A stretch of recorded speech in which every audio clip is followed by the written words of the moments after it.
Selamat datang di Uncensored with Andini Effendi. Episode ini saya reuni dengan penulis dan duta literasi Kang Maman atau Maman Suherman setelah kami berpisah dari program TV Q&A. Kang Maman yang besar dari keluarga sederhana mampu bangkit karena kecintaannya pada membaca. Sarjana Kriminologi Universitas Indonesia ini telah menulis berbagai buku, salah satunya novel bestseller yang terinspirasi dari kisah nyata sahabatnya, seorang pelacur yang tewas terbunuh.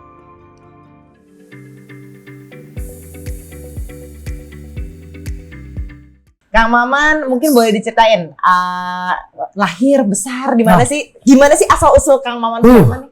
Pertama terima kasih ketemu lagi sama Andini. Saya itu terselamatkan oleh acaramu yang di TV swasta itu, dan saya paling nggak akan bisa lupa kejadian ketika notulen saya mau dikasih produk lalu Andini bilang saya nggak mau ada produk di situ. Itu murni harus ucapan Kang Maman itu buat saya nggak akan pernah saya lupakan. Karena saya takut betul pesan terakhir itu kemudian dimasukkan oleh selipan-selipan iklan, tapi Andini bilang saya nggak mau ada gangguan iklan di situ. Itu nggak akan bisa saya lupakan. Karena saya selalu menjaga itu. Saya selalu menjaga independensi di situ, tapi saya udah ketakutan nih kalau Andini bilang boleh. Gimana ya cara membantahnya? Tapi Andini sendiri yang langsung nggak boleh ada yang ganggu di notulen itu tuh. Saya saja masih terharu soal itu. Itu Q&A Metro TV. Itu penting banget buat saya dan saya nggak akan bisa lupakan bagaimana itu nggak boleh diganggu. Saya lahir di Makassar 10 November 65 dari bapak seorang tentara yang menikahi perempuan yang hanya beda 15 tahun dari saya. Baru belakangan saya tahu kalau karena bapak ditugaskan waktu itu ke Makassar, ada dalam pasukannya Pak Solihin GP untuk melawan pemberontakan di sana. Kos di tempat ibu, di tempat bapak, nggak jauh dari rumah kakek saya.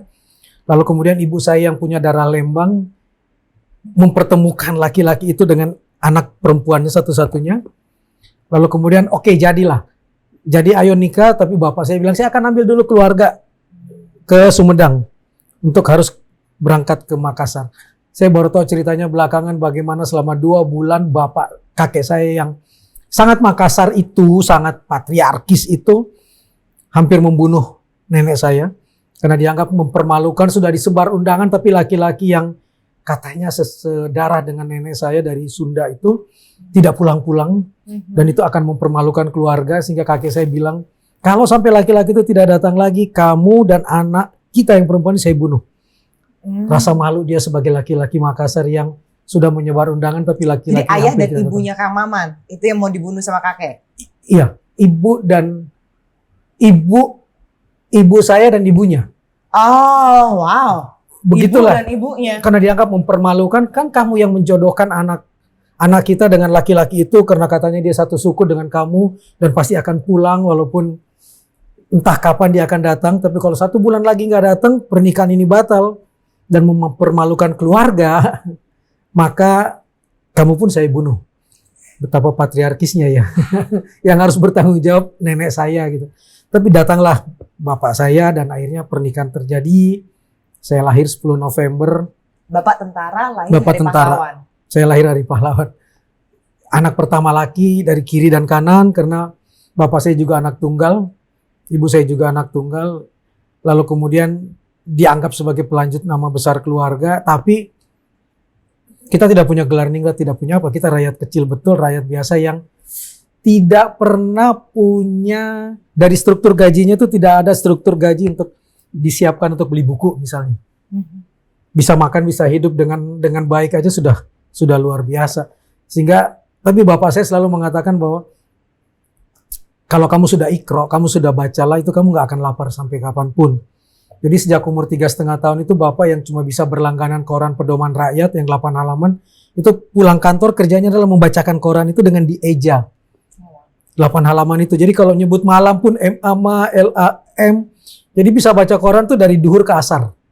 Bayangkan, atau dari asar ke maghrib. Karena kesulitan membaca. Karena dieja satu-satu.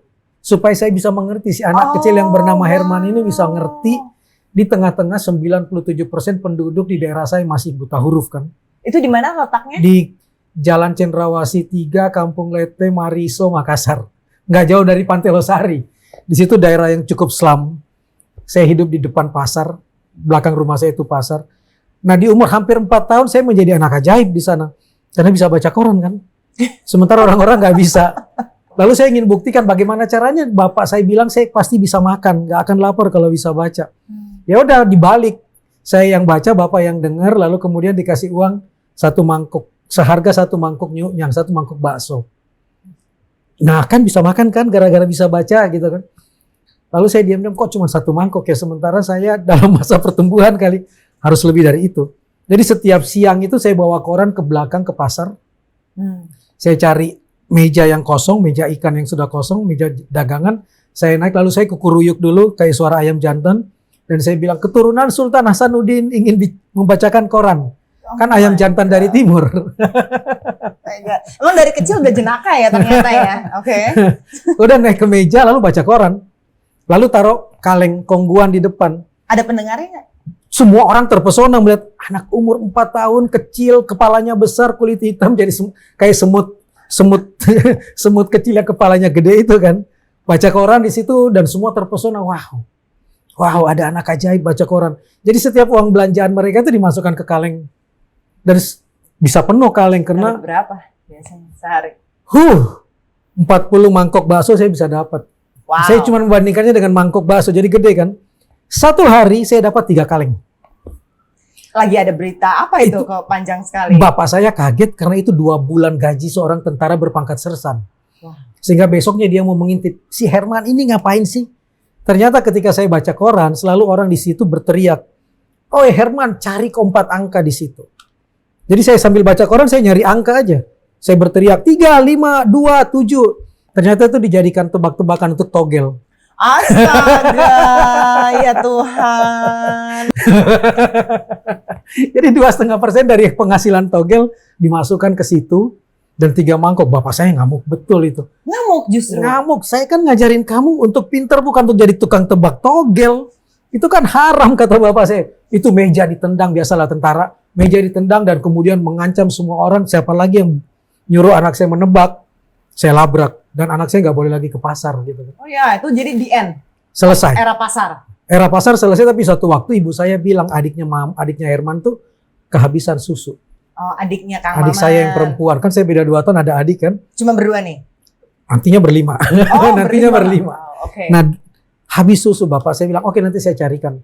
Tapi tanggal gajian masih jauh. Walaupun bapak saya sebenarnya jabatannya cukup basah. Dia yang menentukan tiket orang-orang tentara Siliwangi untuk pulang ke Bandung. Kapal laut kan.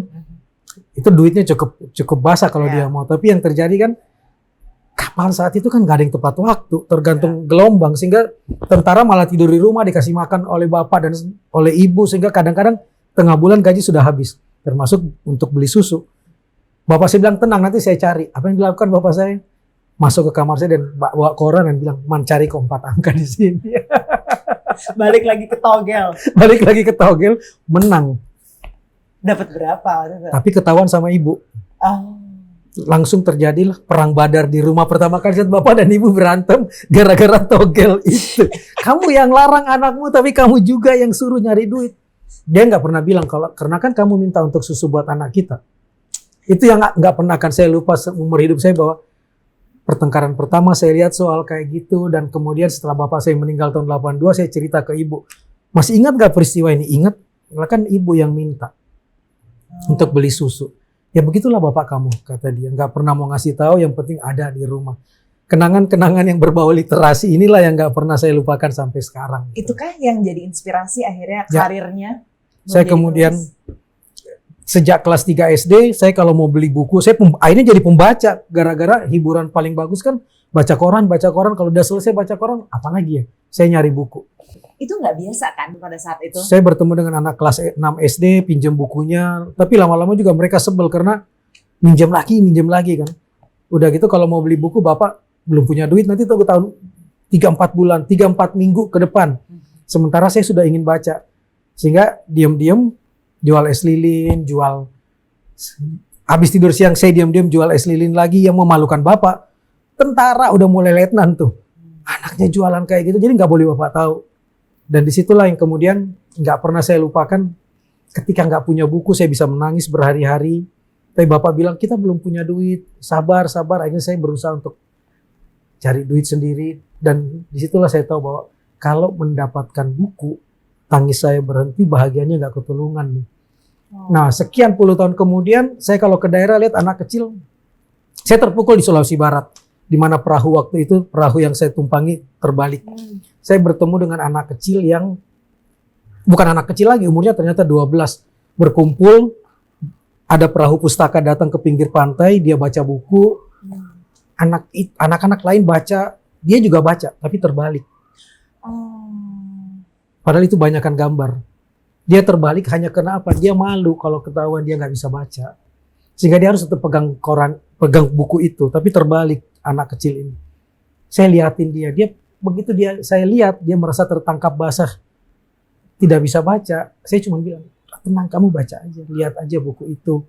Saya dampingi tanpa orang lain tahu, saya balik bukunya lalu saya bacakan. Dia itu tersenyum di situ. Tahun depannya saya datang lagi ke sana. Kami masih di perahu. Perahu itu lagi mau meminggir, anak itu sudah berenang untuk menjemput perahu tersebut untuk mendapatkan bahan bacaan. Begitu dia naik, dia peluk saya. Lalu dia bilang, "Mas, ingat saya?" Saya bilang, "Saya udah lupa. Saya yang dulu pegang buku terbalik. Sekarang saya sudah bisa baca. Mau denger gak?" Dia kemudian baca sambil nangis lalu memeluk saya. Dan dia bilang, "Kalau saat itu Om bilang ke orang-orang lain dan saya jadi malu, mungkin saya nggak akan mau pegang buku lagi. Tapi justru kamu Om diem malah bacain saya. Dan saya mau, dalam hati saya bilang, saya harus bisa membaca. Nanti kalau Om datang lagi tahun depan, saya akan bilang saya bisa baca." Dan ternyata dia udah bisa baca. Lalu saya abadikanlah dalam puisi saya waktu itu. Dia memeluk saya dan mengatakan bahwa bagi-bagi buku terus ya Om. Supaya bisa banyak anak-anak bisa bahagia seperti saya. Wow. Itu yang nggak pernah saya lupakan 2016 peristiwa itu. Wow. Anak itu masih ada di dalam bayangan saya, anak perempuan kecil berumur 13 yang dia sebenarnya semangat itu. Oh, perempuan ini. Perempuan. Umurnya sudah 12 waktu itu. Jadi 13 tahun baru dia bisa kemudian membanggakan dirinya bahwa dia bisa baca. Ada di buku saya di Bhinneka Tunggal Cinta, saya abadikan dia dan saya sebut dia Kartini kecil yang membuat aku cuma punya 5 nih, dia masih ada 4 lagi kurang nih Kang. Wow, tapi Kang, aku senang banget dengan cerita-cerita kayak gini karena sebenarnya itu berawal dari passionnya. Kayaknya ini passionnya Kang Maman, membaca, menulis, karena akhirnya jalannya jadi ada aja mengalirnya ya di situ gitu. Kang Maman tahu kayak oke, ini panggilan saya. Awalnya momentum awal banget. Kayak ini panggilan saya deh. Waktu SMP, SMA tuh bacaan saya semua tentang detektif. Entah itu Lima Sekawan, entah itu Agatha Christie. Wah. Yang saya dapat dari persewaan buku. Warung-warung persewaan novel-novel, buku-buku bacaan. Wah, enak ya jadi detektif ya. Begitu buka lamaran, di mana bisa mendaftar, saya lihat ada kriminologi cuma ada di UI. Itu dari Makassar pada posisinya pada saat itu? Di Sumedang. Oh, dari Sumedang. Di Sumedang, karena ayah saya dari Makassar 81 diterima di Jakarta setelah kursus lanjutan perwira itu, tapi kita belum dapat sekolah, ditaruh di kampungnya dulu di Sumedang. Ternyata bapak meninggal. Jadi saya enggak hanya sampai kelas 1 SMA, dia cuma tahu saya diterima di IPA dengan sangat bahagia lalu meninggal. Lalu ketika diterima di UI, alhamdulillah diterima di kriminologi UI, ibu saya bilang, "Saya harus bahagia atau sedih ya?" kata mama saya. Kata mama saya gitu. Kita selama ini hidup setiap hari makan 1 telur kita bagi 6. 4 adikmu dan saya gitu kan dibagi 6 untuk bisa makan. Karena cuma hidup dari pensiunan bapak dan hidup dari pelatih tenis. Ibu saya kan pelatih tenis tuh. Dengan segala penderitaannya di kampung orang, tiba-tiba kamu diterima di UI, gimana duitnya? Saya bilang kan bapak pernah bilang, kalau kamu sudah ikrar, kamu nggak akan lapar. Itu ingatan yang saya nggak akan pernah lupa. Dan mama selalu dukung tentang itu, gitu kan. Udahlah, saya percaya sama saya. Lalu dia bilang, "Oke, saya akan ngantar kamu ya ke Jakarta. Kita cari temannya bapak waktu tentara. Mungkin mereka masih punya kenangan baik tentang bapak yang tidak pernah merepotkan orang." Ternyata ketemu anak di rumah anak buahnya yang bilang, "Ada kamar kok di sini." Tapi saya nggak mau berutang, kata ibu saya. Jangan bikin saya berutang. Jadi anak saya tinggal di sini, tapi dibayar dengan memberikan kursus pelatihan kursus matematika, bahasa Indonesia, fisika, biologi apa lainnya, dapatlah kamar di situ kan. Habis itu mikir lagi, lalu uang kuliahnya gimana? Saya cuma bisa kasih kamu 1 semester. Alhamdulillah, oke, selama 1 semester dikirimin. Waktu itu UI kan masih 40.500 1 semester. Wow. Lalu dikirim 50.000 sebulan. Jadi 350.000 harus dibagi 7. Harus dibagi 6 lah. Jadi saya dapat cuma jatahnya 50.000. Buat adik-adik kamu yang 4 juga 50.000. Selebihnya kita hidup. Terserah ibu jungkir balik lah. Itulah hebatnya sosok ibu saya. Buku-buku saya banyak terinspirasi dari ibu. Nah udah, kemudian saya teringat kembali. Saya kan dulu dikatakan bisa nulis, bisa baca itu kamu nggak akan lapar. Jadi setiap hari kalau pulang kuliah itu saya nggak pernah ke tempat kos dulu, tapi ke lapak-lapak penjual koran dan majalah. Saya bilang, saya bantu ya jagain kalau lapak ini. Entah itu di belakang Melawai Plaza, entah itu di Cililitan, entah itu di Tanjung Priok, asal saya ketemu lapak, saya jagain ya. Tapi saya boleh baca ya. Jadi sambil jaga, sambil jualan, saya baca. Sambil cari alamat redaksi. Untuk saya bikin tulisan dan mengirim ke redaksi tersebut. Jadi cari duit juga. Cari duit untuk bisa hidup kan. Akhirnya ketemu alamat redaksi beberapa majalah, beberapa koran. Lalu kemudian saya kirim-kirim koran lah. Kirim-kirim tulisan. Pertama kali dimuat kemana? Pertama kali dimuat di Berita Buana. Bahas apa? Saya nulis tentang kriminologi. Saya nulis tentang apa itu pentingnya visum et repertum. Apa itu abortus provocatus criminalis, medicinalis, yang mana yang boleh dihukum, mana tidak gitu kan. Kemudian saya menulis juga di harian prioritas almarhum. Itu kenangannya lebih menyedihkan lagi tuh. Itu kan lumayan, 45.000, 50.000 satu tulisan. Di Merdeka, di Jakarta waktu itu juga. Saya kirim, satu waktu saya lagi berpuasa Senin Kemis. Tiba-tiba saya tahu bahwa tulisan saya diterima di harian prioritas. Yang kemudian jadi media Indonesia kan. Yes. Wah ada duit. Udahlah saya naik taksi dari Cililitan biar bisa, karena akan ada ketemu duit di sana kan. Begitu sampai di harian prioritas, apa yang terlihat di situ? Maaf, kami di bredel. Iya. Saya datang ke sana, uang sudah 0 rupiah. Saya lagi dalam keadaan puasa. Lalu kemudian di bredel sehingga saya harus jalan kaki dari Gondang Dia ke Cililitan. Di bawah panas gitu kan ya. Begitu dengar azan, saya udah sampai ke Cililitan jalan kakinya tuh di gang. Begitu saya dengar ada azan, ada pintu rumah orang terbuka, pintu pagar orang terbuka, dan saya lihat ada jambu di situ. Saya harus buka puasa nih. Udahlah saya maling aja. Karena saya udah kelaparan, saya udah gemeter habis jalan panjang. Begitu saya ambil jambu itu, orangnya keluar, ibu-ibu tua. Ini jalan kecil di Cililitan, dia teriak maling aja. Saya nggak akan bisa lari kemana-mana, jalan cuma 1,5 meter. Perkampungan di belakang kantornya bapak saya dulu waktu jadi tentara, saya ingat betul. Sekarang jadi mall tuh, mall Cililitan itu. Mati ini saya. Tiba-tiba ibu tuh cuman bilang, kamu lapar ya nak? Iya bu, saya berpuasa, saya mau ngambil jambu. Masuk ke rumah saya, kamu makan aja. Dia sediain makanan, dia sediain apa, lalu dia bilang, kamu sholat? Iya bu, sana wudhu, ambil sholat. Begitu saya sholat, selesai sholat, saya lihat ke atas, ada salib. Ternyata orang itu non-muslim. Itu tuh yang bikin saya pakai pluralisme, buat saya itu luar biasa berkahnya. Ketika saya lihat dia saya cuma bilang, kau sediain alat sholat segala, peralatan sholat segala. Ya siapa tahu ada orang-orang seperti kalian yang juga datang ke rumah saya. Dan kamu Islam kan saya kasih kamu ini. Dan setelah saya mau pamit pulang dan mengucapkan terima kasih, dia menitipkan ini untuk makan besoknya. Tahu nggak jumlahnya berapa? Berapa? Sejumlah honor menulis di prioritas. 45.000 rupiah. Itu yang saya nggak akan bisa lupakan. Aduh, itu yang saya kemudian peluk ibu itu orang Manado, dan kemudian saya anggap dia sebagai ibu saya. Saya sering datang ke sana waktu itu. Kalau saya punya rezeki, saya bawa makanan dan lain sebagainya. Udah meninggal.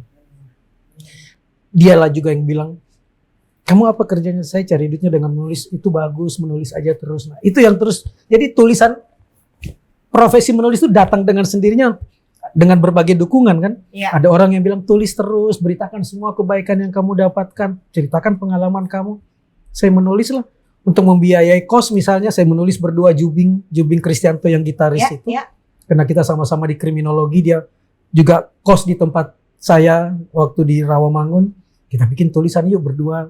Terus menerus seperti itu sampai 86 saya dapat beasiswa dari perusahaan Jepang, lalu kemudian jadi mahasiswa teladan UI, lumayan tuh.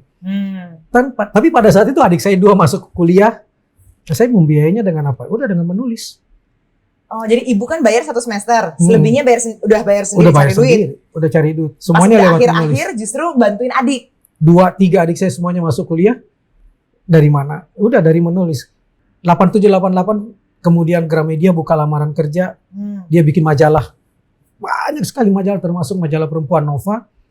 Saya bekerjalah di situ. Jadi wartawan lepas. Itu masih kuliah nggak atau udah selesai? Masih kuliah tahun 87. Wow. Tahun 87 dan tugas pertama saya langsung 2 bulan tinggal di Jogja untuk Jumenengan Sultan Hamengkubuwono X. Itulah yang membuat saya nggak akan pernah melupakan Jogja dan akan kembali lagi untuk memberi pelatihan. Tanggal 8 saya ke sana untuk itu. Untuk pelantikan Sri Sultan Hamengkubuwono saya bikin cerita macam-macam tentang Jogja. Profil tentang Gusti Nurul yang sangat cantik dan terkenal itu kita bikin berseri dengan teman-teman di sana. Tulisan saya menjadi ke-10. Yang wafat 9, yang sekarang kan 10, ya. Yang 10 keluar masuk keraton. Saya diasah bahwa semua sudut pandang kita itu adalah tulisan. Dan tulisan saya kemudian jadi beragam. Itulah yang 4 tahun saya bertahan di tabloid Nova, lalu kemudian diangkat menjadi pemret untuk di satu tabloid yang ditinggali oleh Mas Wendo. Mas Wendo itu 15 tahun selama jurnalisnya atau selama di Novanya? 86 sampai 92 sampai 2004 di tabloid Citra itu, Citra Musik, Citra dan lain sebagainya. 2004 sampai 2012 di Biro Iklan dan Rumah Produksi Avikom. Oke, baik. Disitulah dunia menulis juga nggak pernah lepas, karena walaupun saya jadi direktur kreatif, jadi managing director, saya cuma bilang satu, jangan larang saya menulis ya. Bikin skrip, bikin naskah skenario, jadilah 50 acara televisi, ribuan episode. Wow. Termasuk Agnes Monica segala menjadi artis kita. Waktu itu adalah sinetron Pink. Ya. Ada sinetron yang saya alih wahanakan dengan teman-teman dari novel ke sinetron. Carmila, Jangan Ambil Nyawaku, Badai Pasti Berlalu, dan lain sebagainya. Lalu lahirlah Dream Band yang juara satunya Kotak. Saya yang nulis skripnya, yang nulis naskah. Jadi memang dunia penulisan yang menghidupi saya sampai sekarang. Gila, aku pengen masuk ke karir, udah mulai setelah lulus, tapi pengen bahas pas lagi justru skripsinya Kang Maman. Karena ini yang juga tercoreng sekali di buku-bukunya, dan aku sampai nggak tidur Kang Maman karena bacain bukunya Kang Maman ini. Ini mungkin boleh dikasih lihat nih ya teman-teman, ini ada di buku yang reinkarnasi, ini lagi sidang skripsinya Kang Maman. Ini di jurusan kriminologi UI. Kemudian membahasnya seorang pelacur ya, Kang Maman ya, pelacur yang dia pelacur lesbian atau apa? Pelacur lesbian. Kang Maman, ceritain dong Re yang menjadi inspirasi skripsi dan buku-buku ini. Ibu adalah inspirasi saya. Oke. Berikan saya 3 nasihat, jaga 3 ujungmu ya. Talu capok kalau bahasa orang Makassar gitu. Capok lila, capok lasso. Capok lila itu jaga ujung lidahmu, jangan sakitin orang. Lalu capok lasso itu jaga ujung kelaminmu.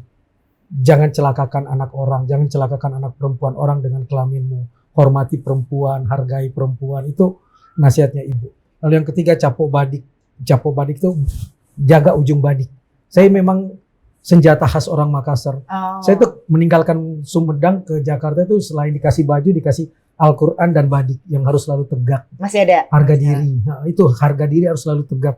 Jangan minta-minta, jangan jadi pengemis. Uang perut itu harus diisi dari keringat, hasil keringat kamu. Kalau dia runtuh itu seperti runtuhnya alif dalam Al-Quran kata dia. Ini yang paling diingat.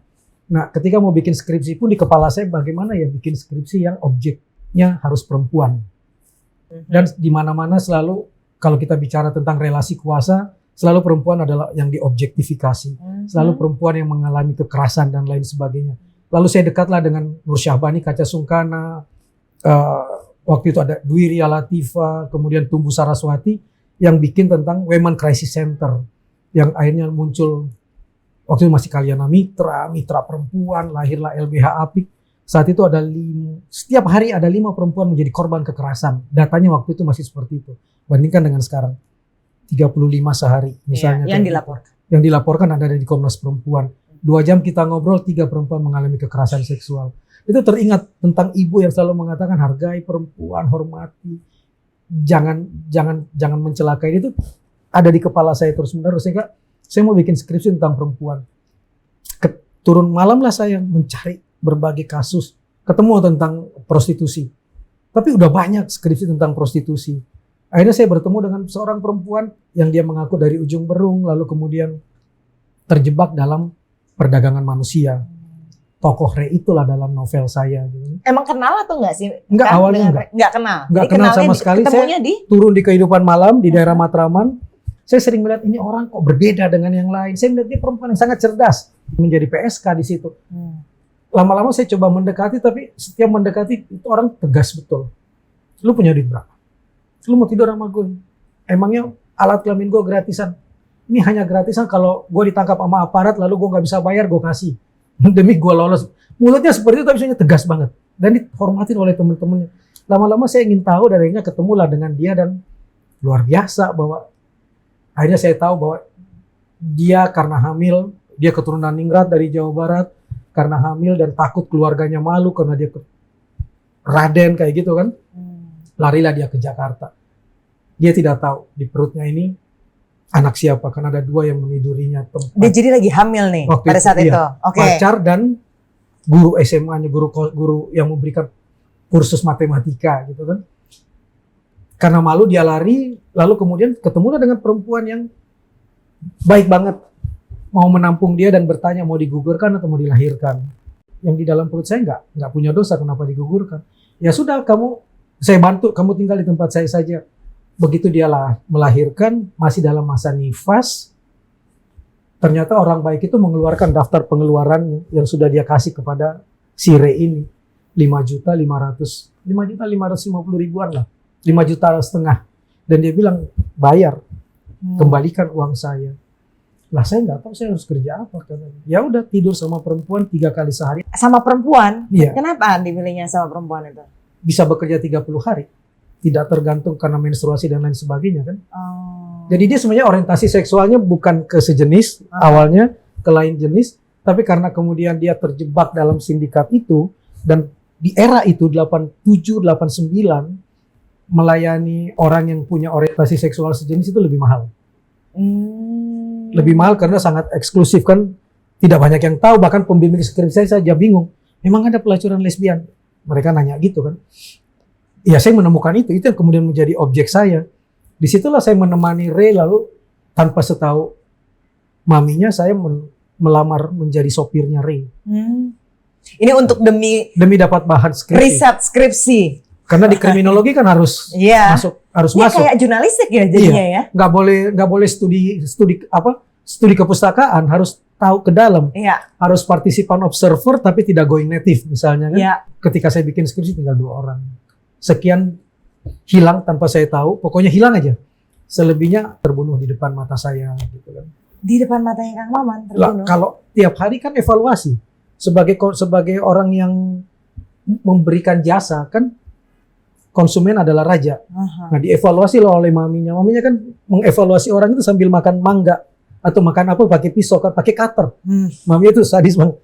Nah, tiba-tiba ada laporan, kamu kemarin kenapa melayani tidak bagus? Atau ada komplain dari konsumen, ada komplain dari klien kita yang sangat kaya raya, yang macam-macam itu. Kalau dia cerita lalu maminya merasa tidak puas dan merasa kamu berbohong, maminya tenang aja datang ke dekat orang itu lalu sabetin cutter ke perut, sabetin cutter ke tangan. Dan saya di situ kan sebagai sopir duduk diam mendengar. Bener nggak Man dia mengalami itu? Saya cuma sopir Bu, saya nggak tahu, saya nggak sampai ke dalam misalnya. Kalau sudah luka, Man bawa ke rumah sakit. Ini duit. Habis itu berapa duit habis? Jadi utang lagi untuk si perempuan itu. 3 hari seminggu sebelum ujian, mau nggak nanti ujian skripsi kamu hadir melihat saya skripsi? Wow. Dan, yang ini? Iya, waktu ketika ujian skripsi dia cuma bilang begini, kamu nggak malu bawa pelacur ke UI? Saya bilang, saya kan nggak melihat kamu sebagai pelacur, saya melihat kamu seorang ibu yang anaknya dititipkan ke seseorang kan. Bayinya itu kan dititipkan ke seseorang dan kemudian dititipkan juga ke saya kan.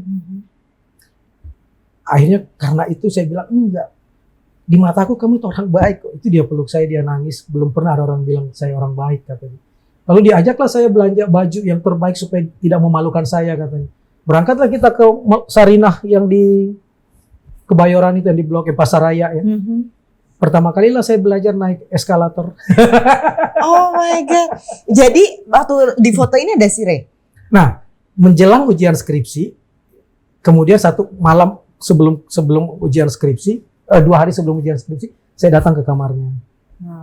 Lalu dia kemudian, ini ranjang kan, dia tidurnya di lantai, tapi ada ranjangnya.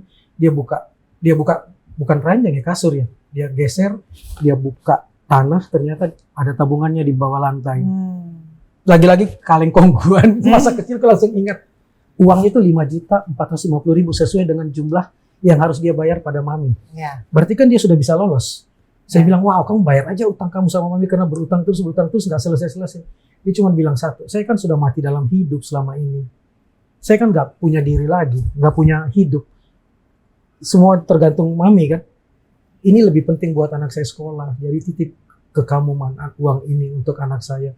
Itu perjuangan untuk meloloskannya luar biasa, karena kalau ketahuan diambil sama preman-preman tukang pukulnya, dan saya juga bisa dipukul kan, dan dia juga bisa dituduh menyembunyikan tips atau meminta tips pada orang, itu kan terlarang banget sama si maminya. Udah saya sembunyikan uang itu, saya bawa, itulah yang kemudian membuat Ray bisa kuliah nantinya. Sorry, anaknya Ray.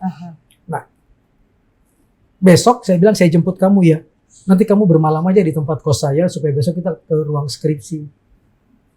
Begitu selesai, besoknya saya mau jemput, hujan, saya baca koran, seorang perempuan ditemukan tersalib di jalan B dengan tubuh penuh goresan cutter. Itu Ray. Dia terbunuh sehari sebelum ujian skripsi saya terjadi. Dan Kang Maman tetap skripsi besokannya. Jadi apa argumentasinya pada saat ini akhirnya itu setelah ada kejadian Ray meninggal? Narasumber saya 15, yang tewas, yang hilang 13, tinggal 2. Saya pakai teorinya Differential Association-nya Sutherland dan Peter Blow tentang ketergantungan. Bahwa relasi kuasa itu dahsyat banget. Sehingga orang kadang-kadang tidak punya lagi harga diri dan tidak bisa berbuat apa-apa. Dan kadang-kadang kita ini menjadi orang yang lebih jahat, memberikan cap dengan mudah tanpa tahu latar belakang kan. Betapa mereka diadili, bahwa nggak ada perempuan yang mau ada di posisi seperti itu. Tapi karena ketergantungan dan karena utang yang besar, karena tidak lagi bisa punya apa-apa selain mempertahankan hidup saja gitu kan. Dan Ray pun mengatakan bahwa kalau tidak ada anak sih saya lebih baik sudah bunuh diri. Tapi kan saya punya tanggung jawab. Anak itu harus jadi orang gitu. Setidaknya saya bisa meninggalkan sesuatu yang baik buat keturunan saya, buat negeri ini, kira-kira kayak gitu. Masih berhubungan kan dengan anaknya Ray? Masih. Dan saya beruntung, anaknya Ray bergelar dokter. Dokter? Dokter. Oh, dokter? Dari modal uang 5.400.000 itu? Itulah yang dengan ibu angkatnya kami bantu untuk kemudian menjaga sekolahnya sampai dia jadi, lalu kemudian dia dapat beasiswa di luar negeri. Dan paling berat itu di novel saya yang perempuan adalah ketika Ray akhirnya tahu bahwa ibu yang selama ini menjaga dia itu bukan ibu kandungnya, karena dia sangat pintar lah, dengan golongan darah seperti ini nggak mungkin dia gitu kan. Ada seorang guru yang sangat baik yang kemudian menantang ke saya, kamu yang pasti paling tahu siapa ibu saya. Itu di novel yang pertama? Di novel yang kedua yang perempuan. Oh, yang perempuan yang ini ya. Karena yang pertama ini ada Ray, novel judulnya. Tentang Ray, iya. Diangkat dari kisah nyata, sudah tidak ada lagi. Kalau saya cari ini di mana-mana, itu saya pengen banget baca. Ini aku tuh ini tadi mau bahas ke komika ya, jadi aku tetap pengennya di sini terus gitu. Nah, Kang Maman itu berarti mulai masuk ke dunia komika itu tuh mulai kapan sih sebenarnya? Momentumnya apa waktu itu? Hidup saya ini kan kayaknya berat banget kan. Yang bikin ringan itu kan 2, yang bikin healing, menyembuhkan saya itu kan menulis dan kemudian sesekali memasukkan humor dalam tulisan kan. Dan salah satu yang orang mungkin nggak tahu bahwa selain menulis untuk koran, saya diam-diam menulis untuk skrip di radio Suara Kejayaan, radio humor di tahun 86-an. Berarti pas masih kuliah juga? Masih kuliah juga. Wow. Jadi pagi sebelum berangkat ke kantor, sebelum berangkat ke Kompas Group itu, jam 6 sampai jam 9 saya menemani penyiar-penyiar radio humor. Dan penyiar-penyiar radio humor itu Ulfa Duyanti, Didin Bagito, Kelik Pelipur Lara. Wah, ini dedengkot semua. Itu kan mereka siaran. Mereka kan yang menyampaikannya, mendeliver, saya nggak bisa mendeliver kelucuan, tapi saya bisa menulis yang lucu, sehingga saya yang memberikan naskah itu. Termasuk ketika Bagito Group pindah ke Prambors, saya diminta untuk membuat naskahnya juga. Yang saya tahu kalau saya deliver nggak lucu, tapi kalau mereka yang deliver lucu. Jadi saya tahu diri bahwa saya adalah penulis naskah, teman ini adalah penyampainya. Wow. Tapi aslinya sebenarnya Kang Maman lucu juga gitu. Nah, buku terbaru saya antologi bareng-bareng teman-teman tentang humor at work, bagaimana berhumor di kantor. Oke. Ntar aku aman dan nyaman. Kang Maman, ini kita ngomongin dari tadi kan ngomongin membaca. Gimana ya? Aku tuh ngerasa kalau warga 62 ini netizen, terutama ini nih kurang berbudaya membacanya. Jadi membaca tuh benar-benar yang kayak singkat aja. 140 karakter aja dulu lah. Mereka gitu. Baca judul, percaya judul, tapi juga nggak pengen cari tahu gitu. Kang Maman nulis sering ke lapangan, terutama nih daerah-daerah di Indonesia gitu. Gimana caranya kita tuh membudayakan membaca itu sih sebenarnya? Ada dua hal. Yang pertama, bagaimana mendekatkan buku dengan manusia, dengan pembacanya. Toko buku cuma 116, Pulau kita adalah 18. 116 toko buku yang besar. Gramedia misalnya cuma 116 kan jumlahnya. Yang lain berapa? Lalu kemudian pulau-pulau kita ada berapa? Jadi tidak merata. Harga buku di Jakarta dengan harga buku di Papua. Saya kirim buku, harga bukunya 5 juta. Saya kirim ke Papua, biaya pengirimannya 10 juta. Mahal banget kan? Udah jaraknya jauh, kemudian mahal. Jadi kita butuh penjodoh-penjodoh antara buku dan manusia yang mau mengirimkan buku dan lain sebagainya. Karena minat baca ada, aksesnya yang jauh. Itu yang pertama. Yang kedua, ada yang minat bacanya bagus, tapi kemudian tidak dijadikan budaya. Udah yang penting baca, lalu kemampuan cara dia membaca adalah yang penting baca, lalu kemudian tidak mencoba untuk memahami apa yang dia baca. Sehingga kalau kita lihat indeks kemampuan membaca orang Indonesia, kita kalau bicara buta huruf tinggal 2% orang Indonesia yang buta huruf. Tapi kalau kita tanya apa yang kamu baca, kamu bisa ceritakan ulang, kamu ngerti, kamu bisa tulis ulang, makin ke timur, makin rendah. Sehingga saya selalu mengkritik apa sih gunanya 15 menit membaca sebelum masuk kelas kalau kemudian murid-murid itu tidak dirangsang dengan misalnya kamu baca apa tadi? Boleh nggak ceritain ulang? Boleh nggak kamu tulis ulang? Boleh nggak kita praktekin bareng-bareng? Itu kan ajarannya Ki Hajar Dewantoro bahwa tripatra betul. Ngerti, iya penting. Tapi kemudian ngerasa, kamu rasa nggak? Kamu pahami nggak gitu kan? Ngelakoni. Bisa nggak kita praktekkan apa yang kamu baca? Kita baru sampai banyakan di tahap ini. Yang penting bisa baca. Tapi kemudian dipraktekkan tidak. Sehingga saya selalu nyebut, kalau orang bicara ini persoalan literasi apa sih yang dia maksud persoalan literasi ini? Karena bagi saya literasi kecakapan hidup. Ada 5 level, baca tulis hitung, kemampuan mengakses bahan baca dengan tepat. Makanya kalau ada orang minta buku, saya akan nanya kritis tuh, kamu butuh buku apa? Daerah kamu daerah apa? Di sana butuhnya apa? Jangan sampai salah kirim buku. Karena di satu tempat ada bukunya menumpuk. Cuma didudukin doang. Sehingga saya akan kritis tuh, betul-betul saya kurasi buku. Saya sendiri loh yang ngirim buku itu saya pilihin satu-satu supaya nggak salah sasaran. 2. Yang ketiga kemudian mampu nggak memahami yang tersirat dari yang tersurat. Kalau kita baca buku kan seharusnya ini imajinasi kita berkembang dan lain sebagainya. Sehingga saya senang baca buku Neil Gaiman yang kemarin saya terakhir baca tuh. Kenapa masa depan kita tergantung pada perpustakaan, membaca dan melamun. Itu dia menemukan satu hal yang menarik. Kalau mau bikin produk, kasih aja orang di negeri Cina. Kasih cara bikinnya, pasti mereka bikin. Bisa bahkan lebih baik. Tapi ternyata negeri Cina pun tidak puas kalau kita jadi pengekor terus ya, misalnya. Sehingga ahli-ahlinya dia kirimkan ke berbagai negara termasuk ke Amerika dan lain sebagainya. Lalu dia bertanya pada orang-orang yang bekerja di Google atau yang di perusahaan-perusahaan IT, kok kamu bisa menemukan sesuatu yang tidak pernah kita bayangkan ya? Apa jawaban orang-orang itu? Mayoritas mengatakan karena kami baca fiksi. Jadi berimajinasi. Setuju aku itu. Itu yang muncul gitu kan. Jadi kadang-kadang kalau kita kasih ke orang-orang tua baca fiksi, apa gunanya buat saya, buat anak saya? Nggak ada gunanya gitu kan. Padahal dialah yang membuat kita keluar dari kotak-kotak keterbatasan. Bahwa kita memahami, membaca fiksi pun pasti punya guna untuk mengeluarkan kita dari kotak-kotak misalnya. Kemampuan membaca yang tersirat, kemampuan berpikir kritis. Yang terakhir, apa gunanya kita punya sekolah institut teknologi di berbagai tempat, tapi kalau semua produk teknologi masih made in luar negeri, kok kamu nggak bisa bikin? Masa sih nggak bisa gitu? Kan itu kecakapan hidup yang paling puncak dari literasi kan. Nah ini nih yang menjadi tugas panjang para pegiat literasi sebenarnya, yang membuat saya mengatakan bahwa ini pekerjaan seumur hidup, nggak boleh selesai. Itu udah ikhtiarnya Kang Maman. Kang Maman, aku pengen bicara soal ibu. Ibu meninggal 2020 ya? 12 Juli 2020. 2 bulan pas setelah ibu mertua, 12 Mei 2020. Oh wow. Waktu hari dia meninggal, Nah, itu memang sudah sakit lama? Nggak ada sakit. Ibu saya meninggal itu umurnya masih 70. Beda saya 2020 berarti umur saya 55. Berarti dia beda 15 ya 70 tahun ya. Dia mau 70 tahun. Jadi 2 minggu sebelumnya dia telepon saya. Man, itu yang saya nggak akan bisa lupa. Saya punya dosa besar. Madu hitam habis. Saya kirimin madu hitam yang dia sangat suka. Karena lagi pandemi, apapun saya kirimin supaya dia tetap sehat kan. Ya mak, nanti saya belikan.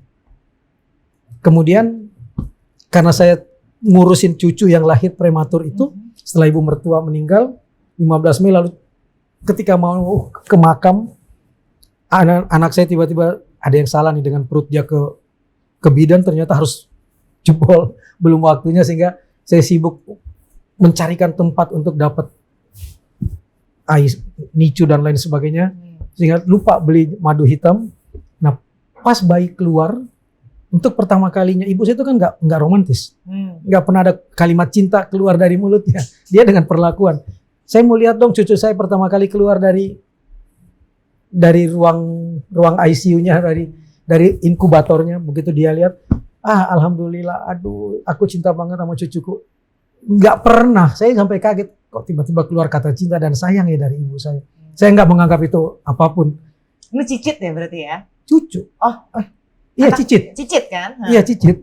Oh, cinta banget, sayang banget bisa lihat dia langsung kayak gitu itu. Sebenarnya udah punya perasaan, ini kok tiba-tiba keluar kalimat itu, sesuatu yang nggak pernah, orang Makassar nggak pernah mengucapkan itu. Saya senang-senang aja tiba-tiba keluar kalimat itu. Nah, tanggal 11 dia kumpulin semua cucu tuh. Kecuali saya, karena saya masih ada keluarga yang harus dijaga dan lain sebagainya di Jakarta. Dia kumpulin anak cucunya di Sumedang, lalu kemudian biasa main pingpong, masih senang-senang, masih ketawa-ketawa. Tiba-tiba di malam itu, menurut dia tinggal dengan cucu satu kan. Setelah semuanya pulang, dia cuma bilang, saya mau sholat dan mau tidur dulu ya. Sholat maghrib ke Isya. Jadi dia sholat maghrib dan mau tidur dulu, jangan diganggu. Nanti bangunin waktu azan Isya. Ya udah, cucunya di luar aja. Itu pun dia setelah memberikan obat pada cucunya yang ada gangguan jantung. Begitu mau azan Isya, cucunya bangun, cucunya ketok pintu, dia udah pergi. Jadi nggak ada sakit sama sekali, dia pergi dalam tenangnya itu aja. Baru kemudian setelah saya datang, setelah pemakaman kita buka lemari pakaiannya, sudah kosong semua.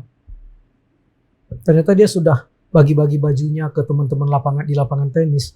Dia udah bikin pesta perpisahan tuh, dia bikin coto Makassar dan sebagainya, makan-makan, lalu dia bagi-bagi baju dan dia bilang, nanti kalau saya pergi, kalau masih banyak baju saya di lemari, nanti Tuhan nanya, saya jawabnya apa ya? Sehingga ambil aja, dia udah siapin. Di dalam lemari itu makanan-makanan kiriman saya, entah itu anggur, entah itu apapun, masih ada di dalam lemari. Dan memang dia selalu bilang, ini punya dari anak saya yang di Jakarta, nggak boleh ada yang ngambil kecuali saya ngasih. Jadi dia makan sedikit-sedikit, anggur pun dia makan masih di situ. Dan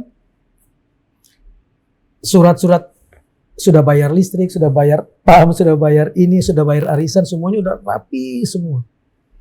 Memang nggak pernah mau merepotkan. Itu orang yang paling tenang dan nggak pernah membolehkan kita punya utang kayak gitu tuh. Dia jaga betul. Dan dia satu kalimat yang nggak akan saya bisa lupa dari temennya, dia cuma bilang satu, gimana ya caranya meninggal anak saya nggak jijik memandikan saya dan nggak keluar kotoran. Berarti saya nggak boleh sakit meninggalnya. Itu dia ucapkan seminggu sebelum dia berpulang. Itu dari teman-teman dia di lapangan tenis. Saya dengernya, saya dapat. Orang inilah yang dari dulu yang mewarnai hidup saya lah, yang dari kecil hanya lulusan SMP. Ketika dia di Sumedang karena tegarnya, karena kerasnya kali, dia terkenal sebagai perwakilan orang Sulawesi Selatan di Sumedang. Ayo jadi anggota DPR dan lain sebagainya, DPRD di sana. Aduh, saya cuma anggota SMP, lulusan SMP. Boleh kok, SMP pun lulus, yang penting lulus, bisa kok melamar jadi anggota DPR. Oh, saya tahu kapasitas saya diajarkan untuk berikan sesuatu pada ahlinya. Saya bukan di sana, jadi dialah yang mengajarkan saya kalau kamu melakukan sesuatu sungguh-sungguh, tapi kalau kamu memang tidak bisa dikasih sekalipun jangan pernah mau. Nanti tanggung jawabnya besar misalnya kayak gitu. Itu yang selalu. Dan yang satu lagi, ketika berangkat itu kan dia bilang jangan pernah mau direndahkan oleh orang lain.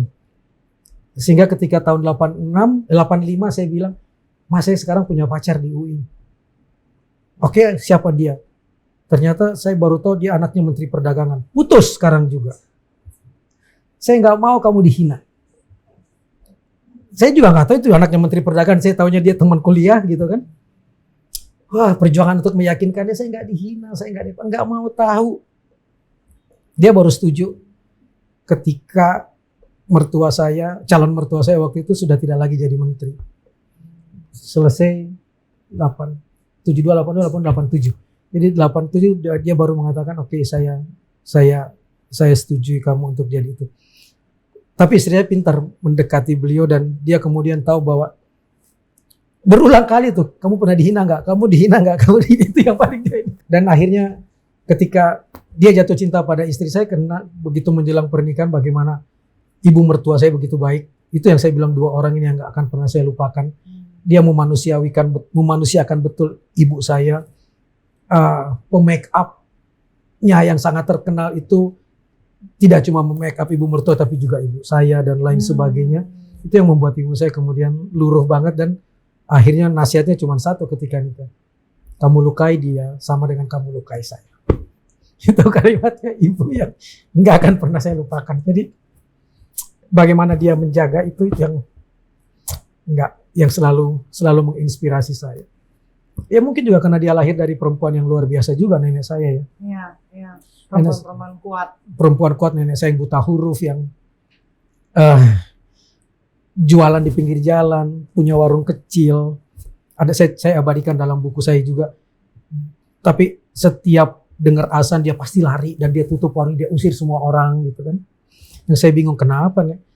Kita kan butuh duit ya, kita butuh duit. Tapi kan saya buta huruf, saya nggak bisa ngaji. Kalau saya telat sholat, telat satu rakaat aja, saya harus baca apa? Sehingga ketika saya sudah bisa ngaji, saya ajarilah bacaan sholat. Dan ketika azan dia bilang, saya nggak mau ke sana. Saya wudhu di sini, dengerin saya sholat. Jadi sholat duhur, tapi dia bacanya dengan kenceng. Udah bener nggak bacaan saya? Udah, dia peluk saya dan situlah dia kemudian mengatakan, saya sudah siap. Sesuatu yang saya nggak tahu.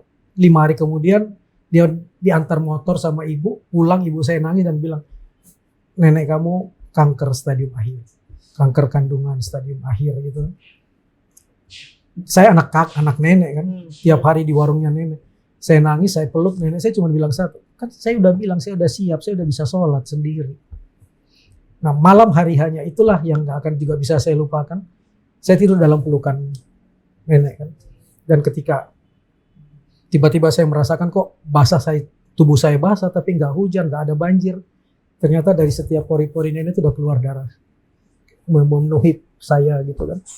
Dan saya mau teriak, dia tutup mulut. Jangan bangunkan yang lain, kasihan mereka tidur. Capek, ibumu habis kerja, bapak habis kerja. Kamu baca la ilaha illallah saja, kan nenek udah siap. Jadi saya melihat tarikan nafas terakhir nenek saya. Dua perempuan kuat, inilah yang bikin saya kuat. Jadi kalau saya terlihat kuat, karena mereka. Setiap saya mau menyerah, dua wajah ini muncul untuk mengatakan, segitu aja nggak bisa mas, segitu aja nggak bisa, saya aja bisa. Itu yang senyum lagi, ketawa lagi, bahagia lagi, dan iya sampai sekarang dialah motor saya. Ada tentang ibu atau tentang nenek nggak di sini? Ada di buku yang nggak ada di situ. Kalau sebenarnya tentang ada nama yang abadi di hati tapi tak bisa dinikahi, itu kan sebenarnya rasa cinta saya pada mereka berdua. Oh. Tapi saya ungkapkan dengan gaya bahasa anak muda. Oh, mana Kang Maman yang paling favorit yang Kang Maman bisa sharing ke kita, dibacain? Malah di sini, oke. Karena seperti biasa ini. Enggak, saya cuma membayangkan tentang seandainya saya berselingkuh dan menyakiti hati perempuan, bagaimana rasanya di sini. Saya coba membalikan saja bahwa kamu pikir perempuan lemah ketika kamu selingkuh, jangan-jangan karena kamu yang lemah. Ketika orang tidak bisa memegang komitmen kan disitulah justru dia lemahnya kan. Bukan yang diselingkuhi yang lemah, kamu yang lemah karena kamu telah meninggalkan. Dan itu yang paling dijaga oleh ibu saya ya kepada saya. Ini banyak banget di sini. Dipilih aja Kang Maman, satu bait pun boleh. Aduh, ini buku yang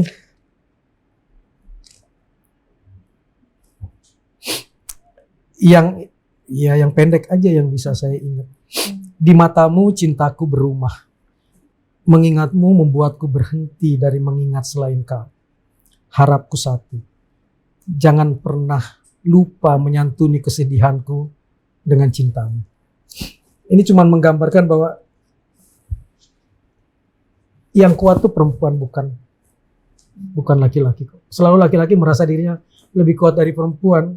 Saya selalu membandingkan dengan begini, kalau laki-laki lebih kuat, maka tugas melahirkan diberikan kepada laki-laki. Bener banget.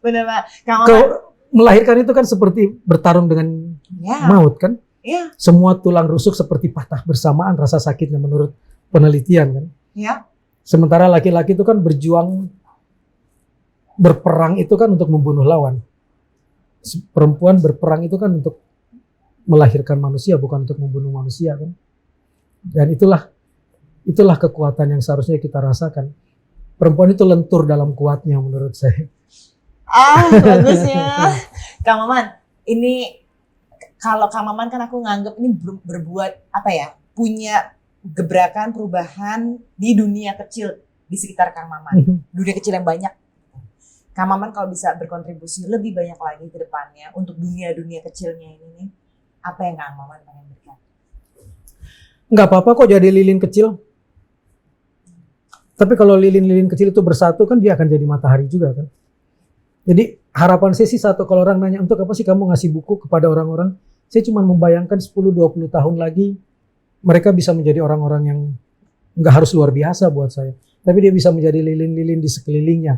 Nggak usah dikasih beban dia harus jadi pemimpin. Karena saya tahu semua pembaca itu kan belum tentu akan jadi pemimpin. Tapi semua pemimpin pasti pembaca yang luar biasa, pembaca yang baik. Harapan saya ketika mereka sudah bisa baca, tercerdaskan, to enlighten, to enrich, to empower itu, dia juga kemudian bisa menjadi lilin di sekelilingnya, bisa memperkaya wawasan diri dan orang lain, dan bisa memberdayakan orang lain. Dan buat saya itu udah cukup. Saya selalu mengatakan, kenapa Kartini bisa tetap abadi namanya. Saya bercandanya dengan hilangkan huruf K, hilangkan huruf N, hilangkan huruf I dari nama Kartini. Kita boleh pergi, tapi kalau kita meninggalkan arti sekecil apapun, kita akan abadi. Dan nilai kita pun akan abadi. Kang Maman, terima kasih atas 5 lilin yang udah dikasih ke aku ini. Terima kasih banyak waktunya udah di sini, senang sekali Kang Maman. Mudah-mudahan makin banyak lagi ini yang mungkin tergerak hatinya untuk baca, untuk sharing, untuk apapun itu, karena ini ceritanya dalam sekali. Terima kasih banyak loh udah sharing. Terima kasih, titipan saya satu. Ajak semua orang keluar dari kotak-kotak yang membatasi dia. Unsensor menjadi salah satu jalan. Terima kasih. Terima kasih.